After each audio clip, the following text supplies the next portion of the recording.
ہماری بدقسمتی یہ ہے کہ ہمیں جسمانی خوراک کے بارے میں تو بتایا جاتا ہے، لیکن روحانی خوراک کے بارے میں زیادہ انفارمیشن نہیں دی جاتی۔ تو آج آپ جان لیں گے کہ روح کی غذا کیا ہے اور روح کو زندہ اور تابندہ رکھنے کے لیے آخر کار کیا کرنا چاہیے۔ پیارے دوستو، ایک ذکر زبان سے کیا جاتا، کچھ لوگ ہلکی آواز میں کرتے ہیں اور کچھ اونچی آواز میں کرتے ہیں۔ اللہ کے مختلف صفاتی ناموں سے اللہ کو پکارا جاتا ہے، اور اس خاص نام کے اثر کو آپ اپنی زندگیوں میں محسوس کرنے لگیں گے۔ زبان ہر وقت ذکر اللہ میں مصروف رہتی ہے اور زبان میں تاثیر پیدا ہو جاتی ہے۔ سلطان العارفین حضرت سخی سلطان باہو فرماتے ہیں کہ ذکر کا تعلق آواز سے نہیں ہے، آواز کے ساتھ کیا گیا ذکر زبان کی غذا تو ہو سکتا ہے مگر روح کی غذا نہیں ہو سکتا۔ قرآن پاک میں مختلف جگہوں پر اللہ کے ذکر کا حکم موجود ہے، جیسا کہ اللہ ایک جگہ پہ فرماتا ہے کہ اپنے رب کا ذکر کرو خفیہ طریقے سے۔ بے شک قرآن میں اللہ تعالیٰ کی بے حد نشانیاں موجود ہیں اور ہمیں اس پہ غور و فکر کرنے کی ضرورت ہے۔ آپ یہ خفیہ طریقے سے کیا جانے والا ذکر دوسروں سے اذکار بالکل الگ اور مختلف ہے۔ برصغیر پاک و ہند میں بہت سے صوفیہ اکرام کا سلسلہ چلتا آ رہا ہے اور بہت سے صوفیہ اکرام نے ذکر کا تعلق سانسوں کے ساتھ کیا ہے۔ بہت سے لوگ کلمہ طیبہ کا ذکر سانسوں کے باہر جانے اور اندر آنے کے ساتھ کرتے ہیں۔ مختصر یہاں پر یہ جان لینا بھی ضروری ہے کہ انسان کے اندر ایک نہیں بلکہ بہت سی روحیں موجود ہیں، جنہیں آپ سپرٹس کہتے ہیں، کچھ لوگ انہیں لطائف کہتے ہیں اور کچھ لوگ انہیں ارواح کہہ کر پکارتے ہیں۔ مختلف زبانوں میں مختلف ناموں سے پکارتے ہیں۔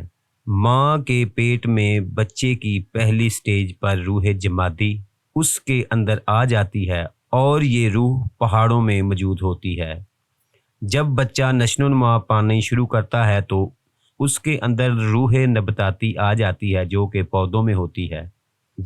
جب یہ بچہ ماں کے پیٹ میں حرکت کرنی شروع کرتا ہے تو اس وقت روح حیوانی آ جاتی ہے جو کہ جانوروں کے اندر ہوتی ہے۔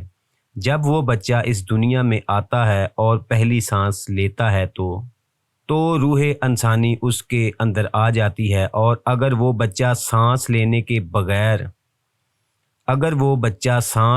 کے بعد مر جائے تو نماز جنازہ ضرور ہوتی ہے، لیکن اگر کوئی بچہ دنیا میں آنے کے بعد سانس نہ لے تو اس کی نماز جنازہ ضروری نہیں۔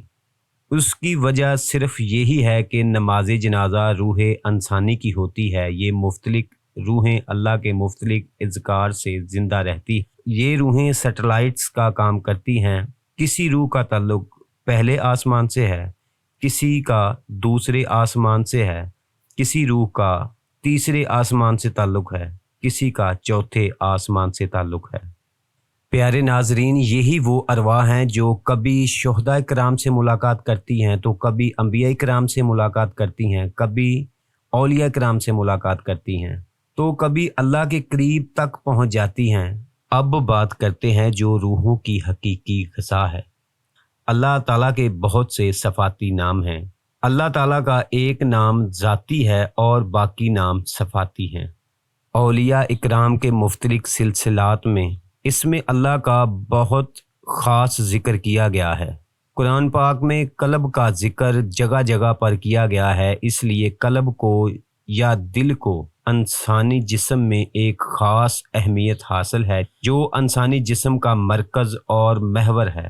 جب دل کی دھڑکن ایک دفعہ خون پمپ کرتی ہے تو لاکھوں بلڈ ویسلز، کروڑوں برین اینڈ ہارٹ نیورونز میں اس دھڑکن کو، اس پمپ کو محسوس کیا جا سکتا ہے۔ جب آپ آنکھیں بند کر کے اپنی دھڑکن کو محسوس کرتے ہیں اور دھڑکن کے ساتھ اپنے دل میں ہی اللہ اللہ پکارتے ہیں تو کروڑوں سال کی عبادت ہو جاتی ہے۔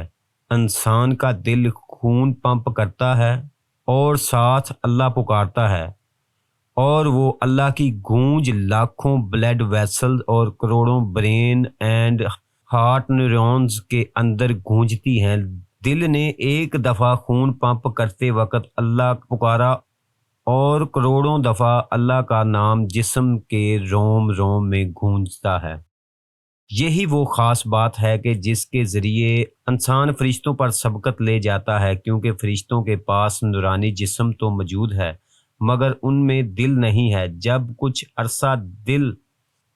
کچھ عرصہ انسانی دل سے اللہ کا نام پکارا جاتا ہے تو آہستہ آہستہ اس کی روح بڑبڑانے لگتی ہے، خوابوں کا ایک لاتعداد سلسلہ شروع ہو جاتا ہے اور انسان اپنے آپ کو پہچاننا شروع کرتا ہے، اور جب یہ روح مکمل طور پر حیات ہوتی ہے تو معرفت الہی اور قرب الہی کی منزلوں سے گزرتی ہوئی دیدار الہی تک جا پہنچتی ہے۔ اس کے بعد انسان عشق الہی میں مبتلا ہو جاتا ہے اور اللہ کا قرب حاصل کر لیتا ہے، اور انسان کو وہ مقام حاصل ہوتا ہے جس کے بارے میں اللہ نے حدیث قدسی میں فرمایا ہے کہ جب کوئی شخص میرا قرب حاصل کرتا ہے یہاں تک کہ میں اس سے محبت کرنے لگتا ہوں، جب میں اس سے محبت کرنے لگتا ہوں تو میں اس کے کان بن جاتا ہوں جن سے وہ سنتا ہے، اس کی آنکھیں بن جاتا ہوں جن سے وہ دیکھتا ہے، اس کے ہاتھ بن جاتا ہوں جس سے وہ پکڑتا ہے، اور اس کے پاؤں بن جاتا ہوں جس سے وہ چلتا ہے۔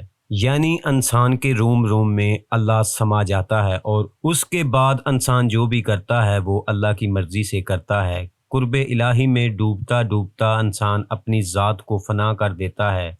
فنا کا مقام وہ مقام ہے جب انسان اپنی ذات کو فنا کر دیتا ہے اور دوسرے کئی جہان انسان کے لیے ایک جیسے ہو جاتے ہیں۔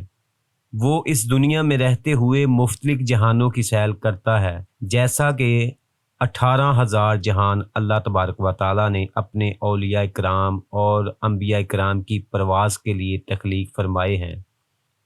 تو انسان اپنی روح کو زندہ کرنے کے بعد ان جہانوں کا مشاہدہ کر اور اللہ تبارک و تعالیٰ کی نشانیوں سے اللہ تعالیٰ کے مزید قریب ہوتا جاتا ہے، اور پھر ایک مقام آتا ہے کہ اللہ اسے دنیا کے سامنے ظاہر کرتا ہے جیسے سورج اپنی روشنی کو ظاہر کرتا ہے اور کستوری اپنی خوشبو کو ظاہر کرتی ہے۔ یہ وہ مقام ہے جس کے بارے میں قرآن مجید میں اللہ تعالیٰ فرماتا ہے کہ میرے وہ بندے لا خوف ہو جاتے ہیں، یعنی انہیں کسی چیز کا ڈر اور خوف نہیں رہتا، چاہے وہ موت ہی کیوں نہ ہو۔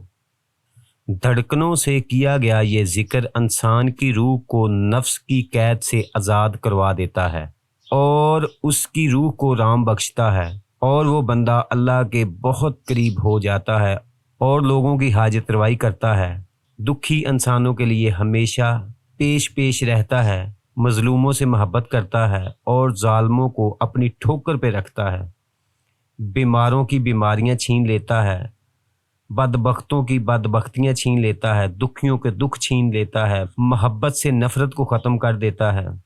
اللہ تعالیٰ فرماتا ہے اور ہم تمہیں دکھائیں گے اپنی نشانیاں کھلے آسمان کے تلے اور تمہارے اپنے ہی اندر، اور تم کہہ اٹھو گے یہی حق ہے۔ تو اللہ کی پہچان اللہ کی نشانیوں سے ہی کی جا سکتی ہے، اور اللہ تعالیٰ کی نشانیاں اللہ کے نام سے ہی ظاہر ہوتی ہیں۔ جب لاکھوں کروڑوں اربوں فرشتے اللہ کی عبادت کے لیے موجود تھے تو پھر انسان کا تخلیق کرنا صرف عبادت کے لیے نہیں تھا۔ ایک حدیث قدسی میں ہے کہ اللہ فرماتا ہے کہ میں ایک چھپا ہوا خزانہ تھا اور میں نے چاہا کہ پہچانا جاؤں، تو انسان اس دنیا میں اللہ تعالیٰ کی پہچان کے لیے آیا ہے، جس پہچان کو معرفت الہی کہتے ہیں۔